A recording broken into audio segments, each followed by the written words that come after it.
Prasquad, balik lagi sama gua di podcast Versus.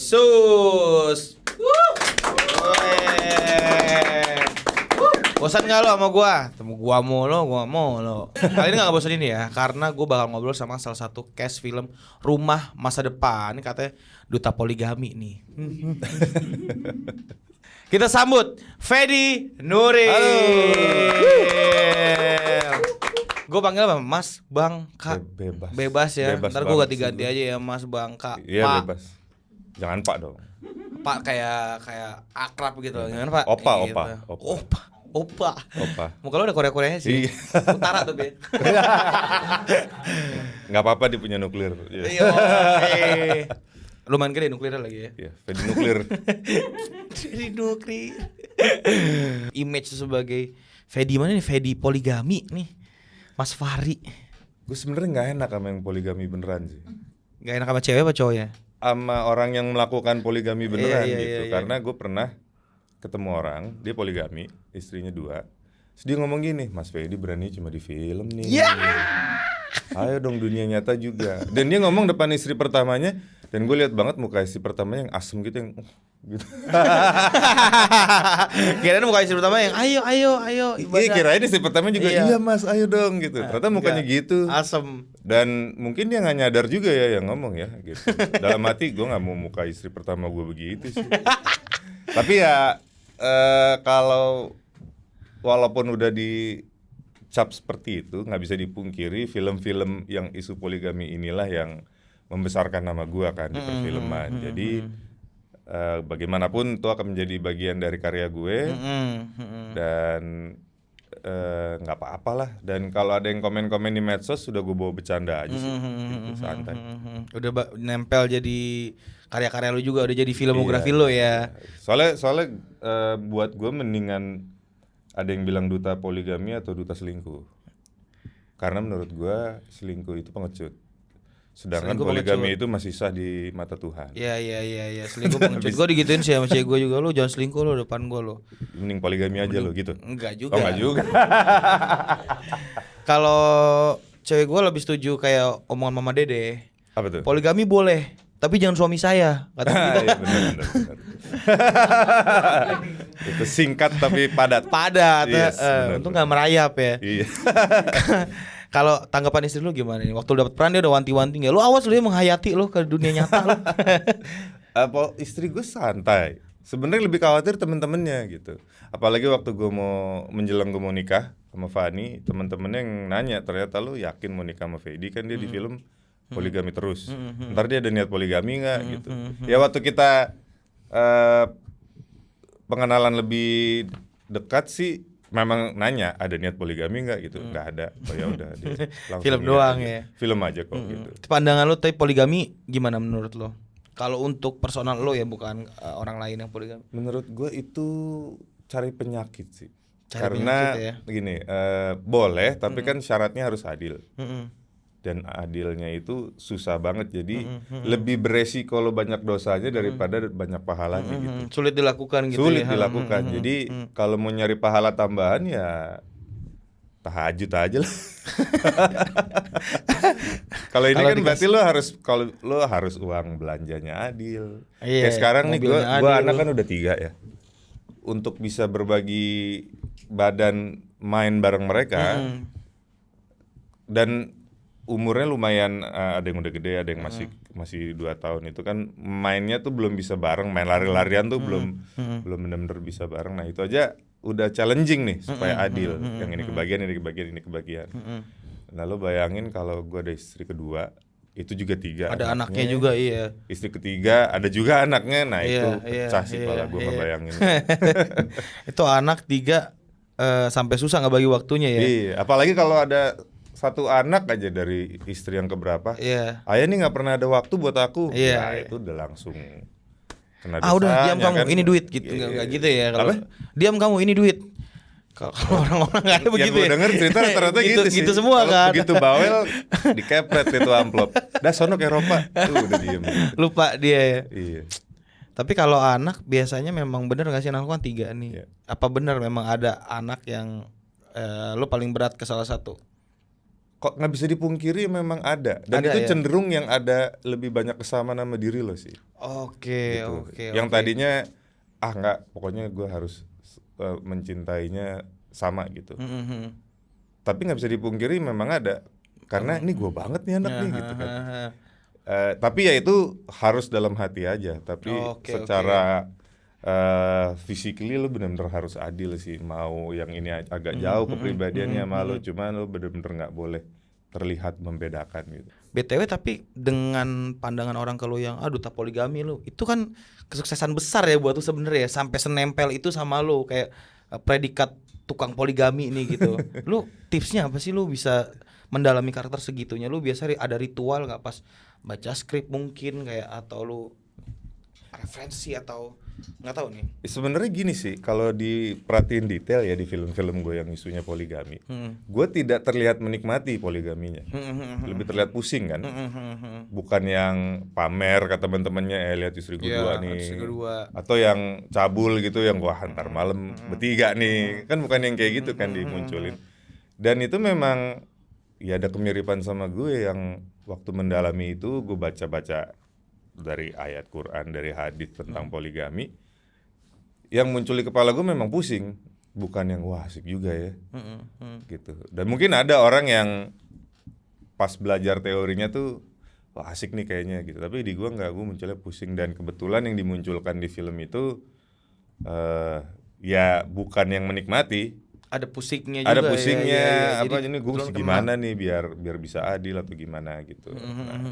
Jadi makanya kalau jalan di tempat umum gue masih aman gitu, nggak ada yang nyambit, karena kan kadang kalau penonton udah sangat kena sama karakternya, kalau suka ya didolain banget, kalau nggak suka kan bisa kena omel, padahal itu acting doang gitu kan. Suka lupa orang-orang Suka ya. lupa gitu. Kamu jahat banget sih gitu kan, main tunjuk aja gitu. Jadi kebetulan relate ya, lu memang pusing ya dengan poligami ini, jadi ngena Pusing, ke lo ya. Iya pusing. Iya. Dan sekarang ngomongin film lo yang mendatang tanggal 7 Desember, Rumah Masa Depan. Ya. Ini kan film tahun 80-an ya. Ya. Ada yang berubah nggak dari konfliknya mungkin atau setnya? Konfliknya memang kita bikin baru, yang lebih relate di masa sekarang ya, karena kalau diperhatiin film-film Indonesia yang cenderung laku, itu ceritanya memang konflik sehari-hari yang banyak orang ngalamin gitu. Jadi waktu mereka nonton kan gila gue banget, Relate banget nih. relate iya. banget. Nah itu kedua, ada properti-properti yang kita samain ya sama yang dulu. Misalnya ada mobil Morris tuh, Morris tua itu khas banget di sinetron yang Di tahun seriesnya, 80-an. Nah terus kayak misalnya kostum nih, di awal-awal film memang kostum itu modern, tapi saat kita balik ke desa Ciberem itu, yang niatnya hanya sebentar tapi harus stay lebih lama karena ada ibu kandung gue itu kena masalah kriminal, kita jadi harus belanja baju ke pasar. Nah itu seketika semua wardrobe kita berubah balik ke tahun 80-an. Oh. Ada lagi satu karakter namanya Sang Haji. Kalau zaman dulu itu anak-anak yang ngefans sama dia karena dia pinter, ahli matematika gitu. Kamu belajar yang rajin biar nanti kamu pinter kayak Sang Haji gitu. Nah di sini kita munculin lagi tapi lebih kayak ahli gadget. Oke. Gitu. Sang Haji bukan yang anak lu bukan? Bukan. Yang ahli gadget ya, yang ahli gadget. Dia temannya anak gua gitu. Iya, Anak gua kan ada gua liat Bayu, di trailer sih. ada Gerhana, dan mereka kenalan di desa itu, dan dia terkenal jago gadget. benerin elektronik, komputer, segala Sampai ada yang adegan anak lu ngasih mainannya dia gitu kan, Nintendo-nya itu ya. Kita tolong dibenerin. Oh itu si Sang Haji itu ya. Iya. Tapi emang konfliknya meskipun dari yang seri sampai yang sekarang masih tentang mertua menantu ya, masih relate ya, di zaman Iya. sekarang pun masih relate ya. Jadi mertua yang nggak pernah bisa menerima keberadaan menantunya karena ada dendam nih masa lalu. Masih ada trauma. Wah, ada yang bereaksi nih. Iya ada yang gitu gue denger. Nah apa lu? Suruh nyapu lo. Hari Minggu nggak mau suruh nyapu. Nyapu mah masih ringan lah Masih kayaknya ringan ya? gitu. Ya kayak gitu. Lu kan main bareng Laura Basuki nih ya. Ya. Mana nih orangnya kagak ada nih. Waduh. Mana ya? Mantan gue juga dulu bang. Oh iya. Mantan majikan. Gimana cara lu Yes. jatuhin chemistry sama Kak Laura? Susah nggak dia orangnya gimana? Nggak. Kayak yang jutek-jutek gitu nggak sih? Enggak, menurut gua dia itu laki-laki sebenarnya. Dia adalah laki-laki yang akan lo ajak nongkrong ngopi-ngopi. Anjir bro banget kan ya. lu? Iya ngerti banget itu. gua. Gila gue pikirnya dia cewek jutek gitu kayak jutek. Enggak. Anjir. Dia adalah temen laki lo yang bro nongkrong ya gitu. Anjay. Kayak gitu. Segitu Bro Laura asiknya. gue tunggu lo di Dia podcast mandi lebih versus. cepet dari gue. Bawaan dia ke lokasi syuting lebih sedikit dari gue. Padahal gue udah dikit. Dia lebih dikit lagi. Gokil. Santai banget Mandi sih cepet gitu. aja secantik itu ya. Gimana mandi lama dia. Mungkin lebih Wah. cantik lagi ya. Bening banget pokoknya. Nggak ada yang fokus syutingnya kali. Tapi ya dia mandi lebih cepet dari gue. Apa gue yang mandi kelamaan ya? Mungkin. Tapi enggak, Gue juga gua udah mandi standar lama lah. juga tetap paling 7-8 menit lah. Habis itu balik lagi gue ke form awal gue berminyak lagi. Berarti nggak cocok tinggal di Indonesia kali. mungkin beda negara. Orang kan Iya. nggak ada orang jelek sebenarnya. Cuman paling salah negara doang. Iya kan. bener. Bang lu waktu Ya. di Rumah Masa Depan syuting gimana, seru gak? Fun gak bawaannya? Ada kejadian yang lu paling berkesan gak? Campur aduk, fun dan tegang karena itu awal-awal pandemi sih. Oh gila, ada 2020-an berarti Ya, lu ya. jadi di satu sisi alhamdulillah syuting masih jalan karena kan konser lah atau event yang lain mati kan. Jadi wah alhamdulillah nih masih ada kerjaan. Tapi semuanya serba ketat pengawasannya. Makanya kita pilih Sumedang yang selain memang tempatnya bagus, tapi mengisolasinya lebih gampang gitu. Iya. Jadi benar-benar antara kita aja, kru-krunya sama pemain yang lain, supaya nggak dikit-dikit rapid test gitu. Iya. Kita tahu lah sekelilingnya di situ. Jadi seru-seru tegang itu karena masih pandemi Karena ya. masih pandemi. Iya, Lu masih nggak pandemi. ketentuan orang lain ya berarti kru-krunya aja ya. Iya, emang Gila. lebih itu aja. Tapi Dan bonding jadi lebih gampang kali lebih ya. gampang, Gara-gara nggak lebih kuat. situ-situ aja gitu ya. Karena kan we have each other nih, jadi kita harus sebisa mungkin akur, Iya. jangan santai.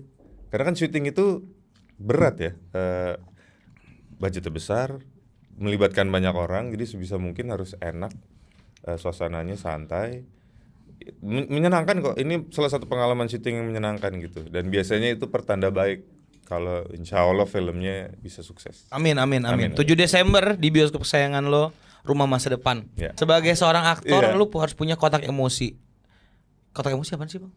Ini juga secara harfiah di otak lo itu ya. Memang ada bagian-bagian otak Ruang-ruang, yang ya. ini untuk bahagia, ini untuk marah, ini untuk sedih gitu. Gimana cara lu switchnya dari abis marah jadi senang atau enggak, dari khawatir jadi lega gitu kan, bolak-balik Iya, gitu ya. iya. Memang kalau kita belajar acting sih itu memang ada diajarin ya, bagaimana mengaktifkan emosi yang marah atau yang sedih, dan bagaimana cara meredamnya kalau udah harus ganti adegan dan emosinya beda lagi gitu. Dan memang nggak ada cara lain selain terus latihan sih. Misalnya marah nih, kalau memang adegannya itu emosinya marah, pertama kita harus aktifin dulu sebelum mulai kamera record. Dan lawan main itu juga sangat penting untuk mempengaruhi Tektokan. kita gitu, untuk tektokan gitu, untuk mancing. Nah habis itu ya kalau yang udah jago banget sih begitu cut, oke next ya dia bisa langsung nurunin lagi. Kalau mungkin yang masih kesusahan atau memang emosinya tuh tadi tuh tinggi banget, ekstrim, biasanya menyendiri dulu buat nuruninnya itu gitu. Ya kalau kayak gue sih biasanya langsung kopi sama rokok gitu. Oh, iya, kan. Ya rokok. udah that's it. Gitu. Langsung balik lagi moodnya ya. Balik lagi. Berarti dulu gue sebenarnya ada bakat main film. Dulu gue kalau acara keluarga suka tiba-tiba gitu, malah disuruh ke psikolog gue sama gue. Ternyata gue lagi bakat film itu. Malah dibilang, Kita semua ini aktor lagi. kita semua aktor ya. Berapa banyak sih orang yang benar-benar ngomong 100% apa isi hatinya? Jarang banget. Itu Pasti dia. difilter Jadi dulu dong. sebenarnya kita mau ngomong apa tapi kita ngomong yang lain, itu kita udah berakting. Nah, aktor itu cuma mempertajam itunya gitu. Iya. Dipertajam Lebih aja dipertajam, gitu. iya, lebih kelihatan gitu, lebih kental ya. Iya kan. Kayak misalnya kamu kenapa sih? Nggak apa-apa. Itu udah pura-pura acting udah. acting. Padahal kan Padahal dalamnya kelihatan kan dari mukanya. Minumnya nggak boleh yang es, bolehnya yang anget biar murah. Pacaran suka gitu kan, bete. Lah itu jujur dong. Dalam kepalanya. Oh dalam kepalanya. Tapi ngomongnya, Ya. nggak apa, asik. Dunia ini panggung Nah, sandiwara, benar ya. Betul. Actingnya jangan kelihatan. Itu acting paling susah itu. Acting apa? Acting yang tidak kelihatan. Tidak acting. kelihatan ya, paling susah ya. Natural itu paling susah. Gue jago, gue bisa pura-pura kuat, pura-pura kaya bisa gue. Pura-pura kaya. Bang, boleh dong spill tipis-tipis Apa nih? scene di adegan Rumah Masa Depan yang menurut tuh paling greget, yang ditunggu-tunggu gitu loh. Oke, jadi ada satu adegan kan ceritanya awal ceritanya ya. Jangan Kan- spoiler ya bang. Enggak. Ini Yang kan main film, gua bilang spoiler. kan apa awal-awal cerita itu kan gue sekeluarga nih ya, gua, Laura, Bima sama Ciara ini kita mau liburan. Udah masuk mobil nih, udah mau berangkat, gue dapet telepon. Ternyata abah gue meninggal di kampung. Cok Simbara ya. Cok Simbara. Nah akhirnya makanya kita nggak jadi liburan, kita pulang kan ke desa Ciberem. Dan setelah sampai rumah di kampung, ibu kandung Widiawati ketemu Laura, mulai itu konfliknya nih mertua sama mantu. Nah tapi di saat gue udah sendirian, ceritanya abah gue itu punya mobil tua kesayangan dia yang sebenarnya udah sering rusak. Yang warna oranye itu. Bukan, Oh, bukan, ada di garasinya gitu. Oke. Udah sering rusak. Tapi tetap ada gitu kan. Nah, di situ yang gue suka konsepnya sih. Jadi pas dia lagi ngelamun nih, nginget-nginget waktu sama abahnya di sini gitu, pas dipanggil gitu, Sukri. Terus gue cuma nengok, tahu ada yang kecil, versi kecil gue muncul gitu. Iya. Jadi kayak mengingat masa lalu, kayak ditanya abah kenapa sih mobil udah rusak gini nggak dijual atau dibuang? Justru ini bagus untuk abah merawat mobil ini karena ini melatih kesabaran abah gitu. Dan Cok Simbara juga mainnya bagus banget. Jadi ceritanya gue duduk di dalam mobil itu dan gue ngeliat di luar itu, di kap mesin itu kayak visual flashback nih. Biasanya kalau di film kan dibikin flashback, ini flashbacknya divisualkan depan gue, jadi gue kayak nonton gitu. Iya. Gue kebayang sih anjir. Nah, jadi itu sangat menyentuh buat gue.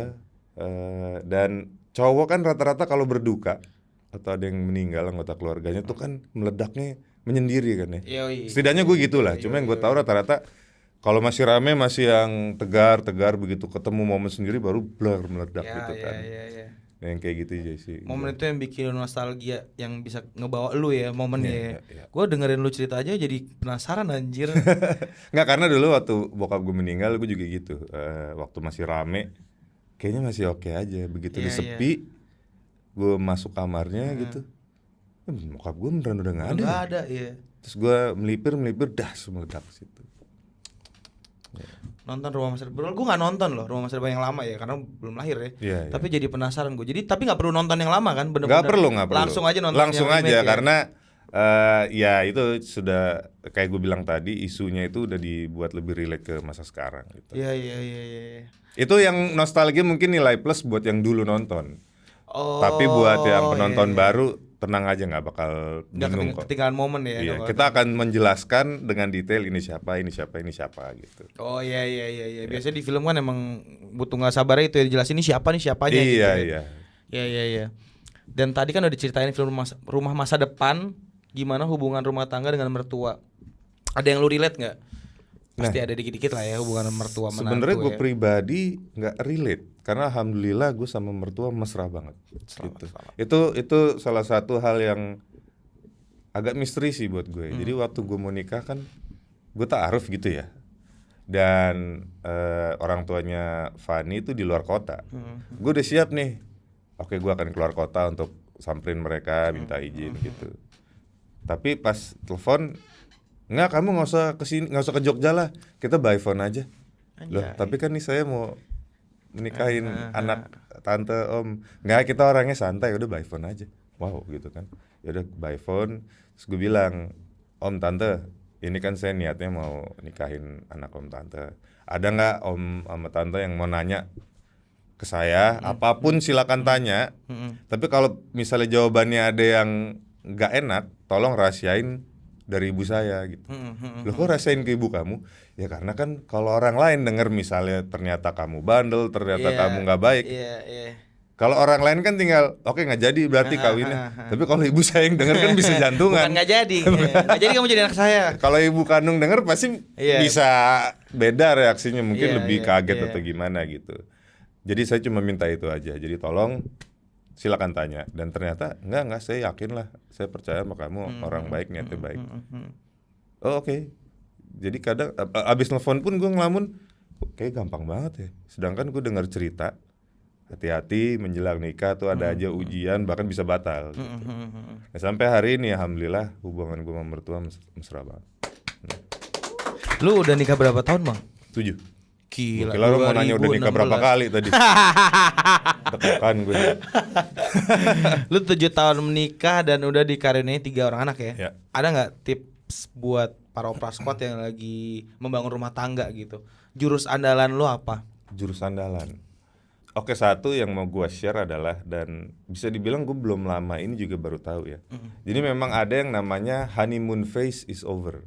Oke. Jadi misalnya baru nikah dan kayaknya wah indah sekali, bahagia sekali. Telanjang tiap hari lah di rumah lah pokoknya. Iya bener lah, kalau belum ada bebas gitu.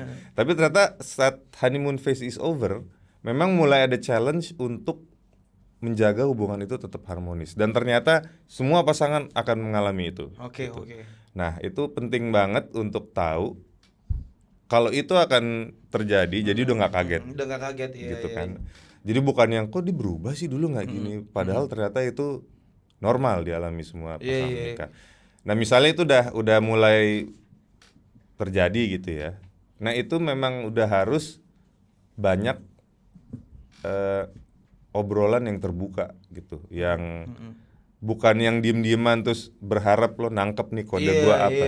Nah itu nggak mungkin bisa ditangkap. Memang pembicaraannya nggak nyaman. Tapi mendingan langsung diomongin kalau ada masalah dibanding dipendem. Emang lu bijak banget lo Bang ya. Pantas lu poligami ya. Di film. Di film. Bang, lu kan rocker ya. Kalau bisa pindah ke film sih gimana sih ceritanya? Gue juga dari host podcast gue pengen main film juga maksudnya. Oh, oke. Amin. Belokannya gue pengen Gitu, belokannya. Jago juga bridging ya. Jadi sebenarnya kalau lu dulu nggak bisa jelasin langsung kenalin ke orang Falcon aja Bang, nggak apa-apa. Oke. Pak Navin, tolong siapkan film berikutnya. Jadi dulu zaman sekolah memang gue ngeband. Dan sebenarnya cita-cita gue mau jadi musisi. Oke. Nah, tapi waktu masuk kuliah, gue merasa kesusahan sih sama kuliah itu, berat ternyata. Jadi kuliahnya musik enggak? Akuntansi. Berat emang akuntansi. Berat. Akhirnya gue memutuskan yaudah deh, kayaknya susah nih kalau sambil ngeband gitu kan. Jadi udah stop ngebandnya. Nah abis itu memang justru selesai kuliah dapet tawaran film dulu. Dan di situ gue pertama kali nyoba main film dan gue suka, makanya sampai sekarang masih lanjut. Baru film keempat itu ada film Garasi yang gue ngeband itu yang produksi Milas Film kan. Jadi urutannya gitu, gue sekolah ngeband, tapi secara profesional filmnya dulu, baru ngeband profesional. Malah justru filmnya dulu lo ya. Kalau dulu memang artis-artis yang angkatan lebih senior emang dari jalur casting pasti ya. Casting. Kalau sekarang kan banyak artis karbitan ya kan, cuman gara-gara di TikTok rame gitu, diajak podcast. Lo nggak ada mental artis pada. Enggak, tapi memang zaman berubah. Berubah ya. Zaman dulu casting itu harus datang. Pertama yang penting didata. Dulu berarti dari awal ngeritis diomelin sutradara juga pernah dulu ya? Wah, film pertama gua langsung Rudi Sudjarwo. Wah. Gitu. Tapi ada kena omel sekali sih, cuma menurut gua masih oke lah, nggak yang bikin trauma gitu. Masih dalam batasan profesional lah ya. Profesional ya, diteriakin doang, woi lari dong gitu, langsung aja lari. Mas lu kan di mana tuh? Di sosmed aktif banget ya. Dengan jokes bepak lu itu ya. Lu kok bisa dapat ide seaktif itu gimana ceritanya tuh? Ya gue memang akan ngepost kalau ada ide. Iya. Kalau nggak ada gue nggak paksain. Ya udah gitu. Nonton doang aja gitu ya. Dan kenapa jokes bapak-bapak menurut gue yang lucu itu. Iya, jokes bapak-bapak tuh relate kan sebenarnya sama lucu itu. Ya karena emang udah umurnya aja. Nah sekarang gue bakal bacain beberapa komentar dari netizen tentang lo Ya. di sosial media ya. Ya. Dan gue minta lo bereaksi atas komen-komen itu. Mas, kenapa keluarganya di film selalu bermasalah?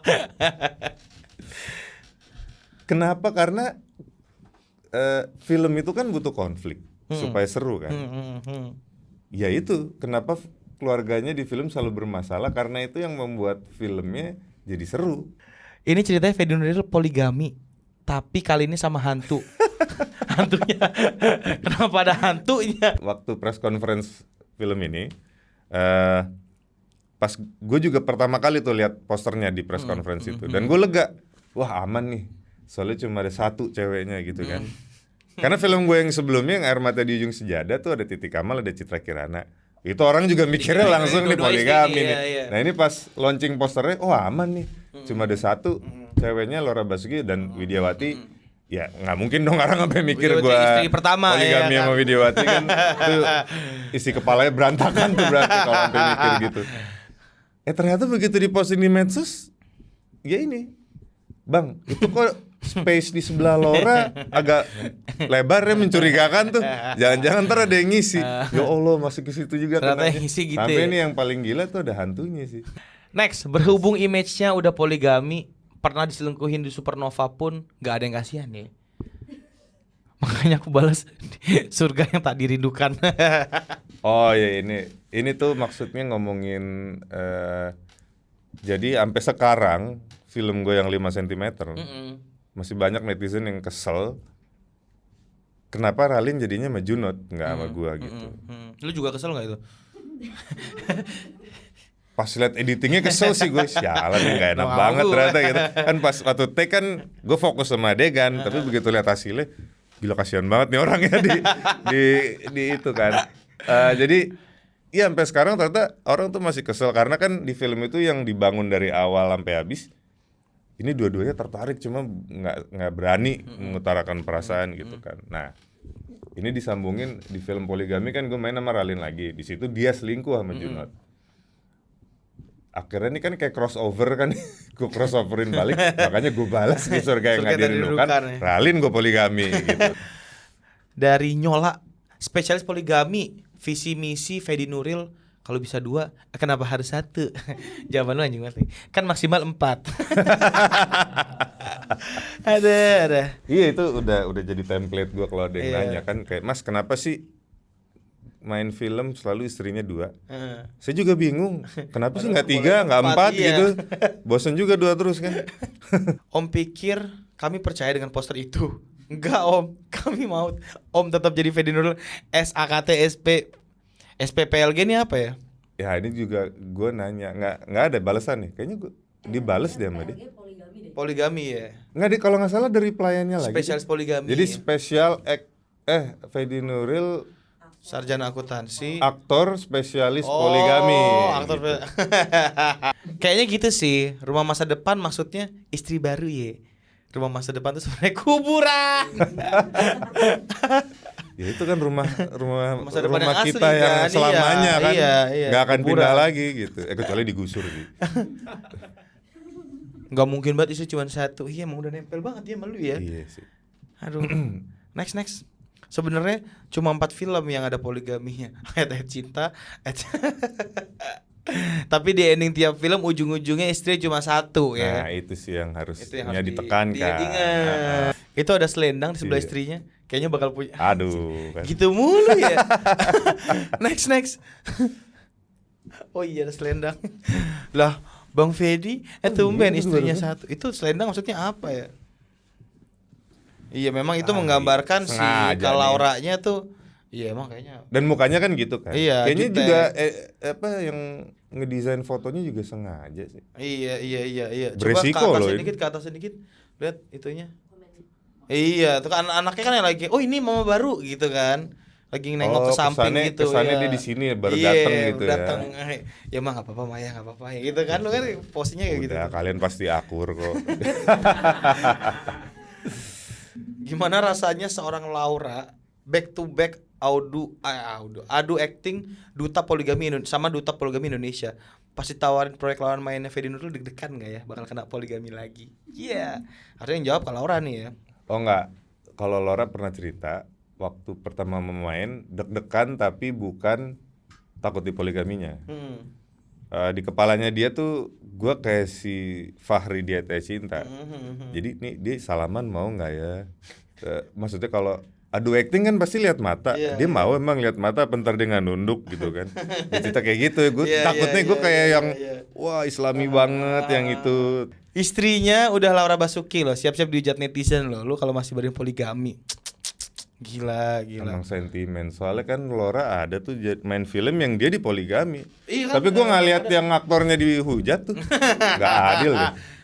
Kira-kira nih Bang, peran apa lagi yang lu pengen mainin, yang lu suka-suka bayang-bayang ini seru nih gue kalau meranin ini nih, selain jadi poligami ya? Iya, gue tuh pengen peranin jadi setan sih. Jadi setan. Dan ini gue serius hantu, ya. Jadi hantu. Dan ini gue serius karena banyak produser yang ngira gue bercanda atau menolak secara halus. Jadi pada dasarnya gue emang kurang suka genre horor. Oke.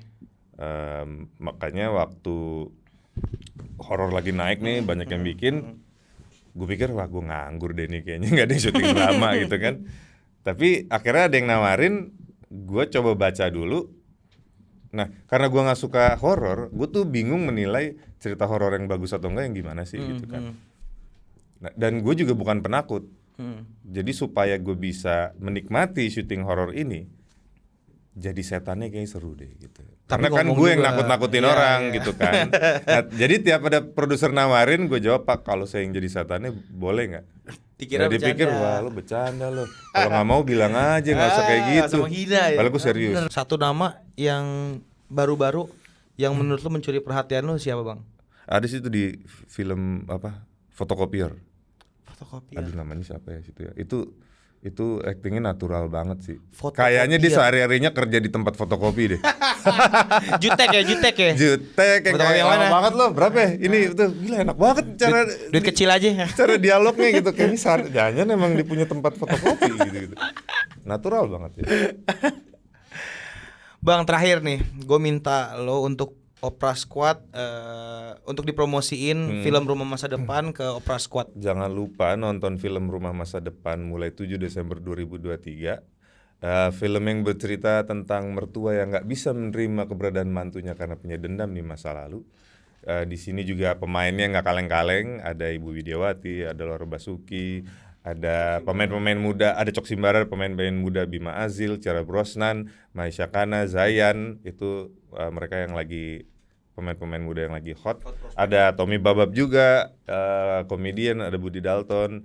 Dan film ini kombinasi dari seru, menyentuh, sedih, itu semuanya ada. Dan cocok banget buat semua keluarga, ini semua umur filmnya. Thank you Bang, semoga kita bisa ngobrol kayak gini ya. Sukses terus, semangat buat filmnya. Amin. Opera Squad jangan lupa nonton 7 Desember Rumah Masa Depan. Hari Sabtu loh itu. Kalau nggak salah ya, kalau nggak Sabtu besokannya lah Sabtu. Kalau nggak 2 harinya lagi Sabtu. Pokoknya lu nonton 7 Desember tuh udah ada di bioskop kesayangan kalian, Rumah Masa Depan. Ajak mertua lo atau ajak menantu lo, ibu lo juga atau pacar lo biar nanti nggak kaget kalau ketemu mertua. Pasti relate karena tentang sehari-hari gitu loh. Kalau lu mau nikah, mau pacaran, saya nggak nonton pokoknya lu. Siap. Buat Opera Squad abis nonton jangan lupa subscribe Opera Entertainment, klik komen, share. Jumpa lagi sama gue di podcast versus nextnya. Bye. Bye. Thank you.